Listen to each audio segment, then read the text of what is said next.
tout le monde, bienvenue dans ce nouveau jour du défi des yogis. Je sais plus où on en est.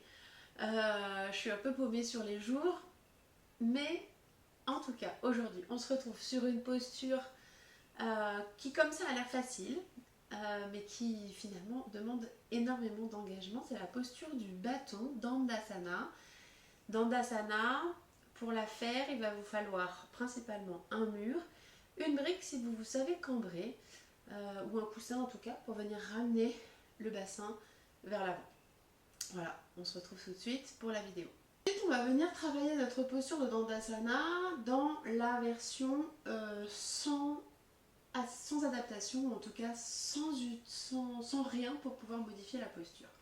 La seule chose dont vous aurez besoin, c'est si vous êtes cambré, ça va être un petit coussin et venir vous asseoir sur l'avant de vos ischions. Donc, on ne cherche pas ici à arrondir le dos, mais bien à basculer le poids du corps vers l'avant pour venir amener les ischions bien sur le coussin et ramener un dos le plus plat possible. Si on est cambré, ici là normalement, ça ramène la cambrure complètement droite.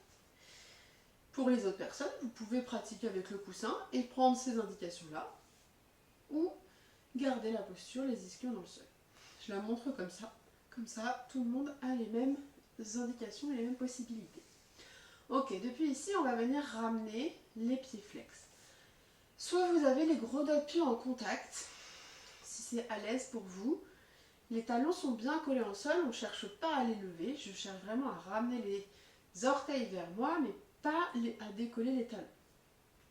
Depuis ici, je vais la posture du bâton, donc comme son nom l'indique, on est ultra raide, ultra droit. Les jambes sont très tendues et les ischio-jambiers, oui, sont très étirés à l'arrière. Donc, pour ramener cette extension des ischios, on va ramener le buste légèrement vers l'avant. On va se grandir avec les ischions qui poussent dans le sol et le sommet du crâne qui vient s'étirer vers le ciel. Les mains s'installent de part et d'autre des fessiers. Donc moi j'ai un coussin, donc je vais venir les écarter, doigts vers l'avant. Et je cherche à m'auto-grandir, à ramener le menton vers la poitrine pour étirer le sommet du crâne vers le ciel. Respirez bien ici. Les deux omoplates sont tractées, non pas en extension, mais on cherche à ouvrir ces omoplates, enfin rapprocher les omoplates l'une de l'autre et les tirer comme si je voulais les ranger dans les poches de mon jean à l'arrière.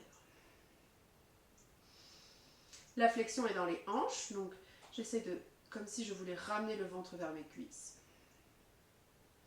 Et décambrer le dos. Nombril aspiré dans la colonne. Respirez bien. Vous allez voir les engagements. Moi, ça commence déjà à tirer dans le dos. Ça peut tirer beaucoup dans les ischions, dans les ischios, jambiers. Et je respire. Ok, je relâche pour venir ramener la flexion vers l'avant. Je viens chercher à arrondir le dos et à relâcher complètement la posture.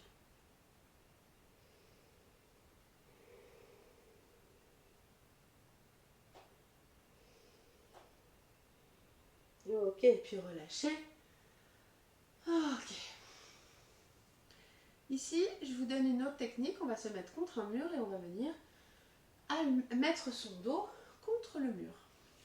Donc on va venir s'installer et venir coller tout le dos. Ça va venir faire un support pour sa posture et surtout ramener cet angle droit.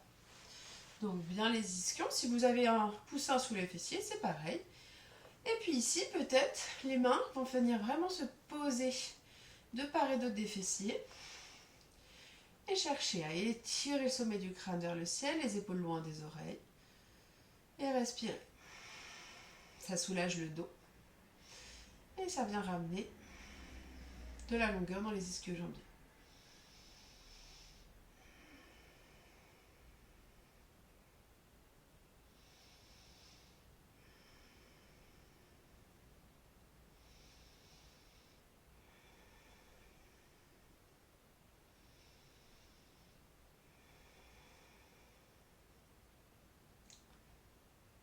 Et puis comme tout à l'heure, ramenez. Et là, venez arrondir, repousser le sol, le mur avec le bas du dos.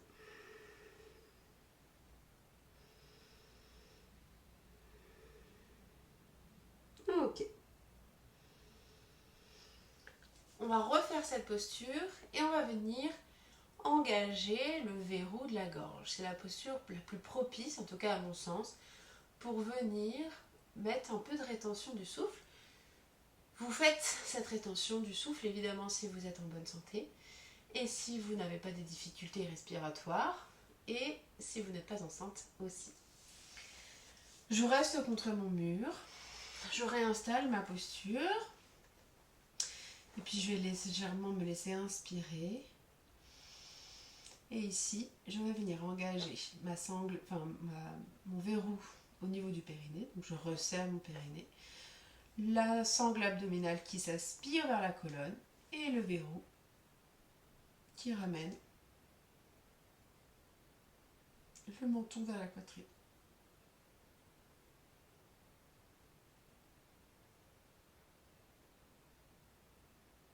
Relâchez le menton et laissez-vous respirer. Relâchez. Ok, si vous voulez, on le refait une deuxième fois. Réinstallez votre posture. On fait donc une rétention sur poumon plein, plus facile. Prenez un grand cycle respiratoire profond. Et puis inspirez de moitié ou de trois quarts. Engagez le périnée. Nombril aspirez vers la colonne. Et menton vers la poitrine.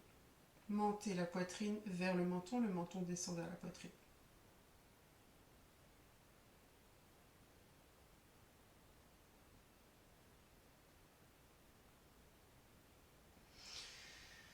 Et relâchez. Souvent, à la fin d'une rétention à poumon plein, on aurait tendance à croire qu'on va vite vouloir relâcher. Et en fait, c'est souvent l'inspire qui revient. Comme on n'a inspiré que des trois quarts, moi personnellement en tout cas, c'est souvent l'inspire qui continue après cette rétention. Les rétentions sont bénéfiques pour pouvoir garder l'énergie que l'on stimule et que l'on met en place durant les postures. Si vous êtes à l'aise avec ça, n'hésitez pas à trouver. Il y a certaines personnes qui enseignent des respirations et des rétentions du souffle très bénéfiques. Et ça fait aussi partie du travail du breathwork, qui me semble être une pratique très intéressante pour les personnes qui sont curieuses. Je vous laisse regarder, et notamment je vous laisse regarder le travail de Tom Lehman et de Inga, sa femme ou sa compagne. Ils font un super travail. Voilà, c'est le petit tips du jour. Je vous souhaite une très belle journée et je vous dis à demain.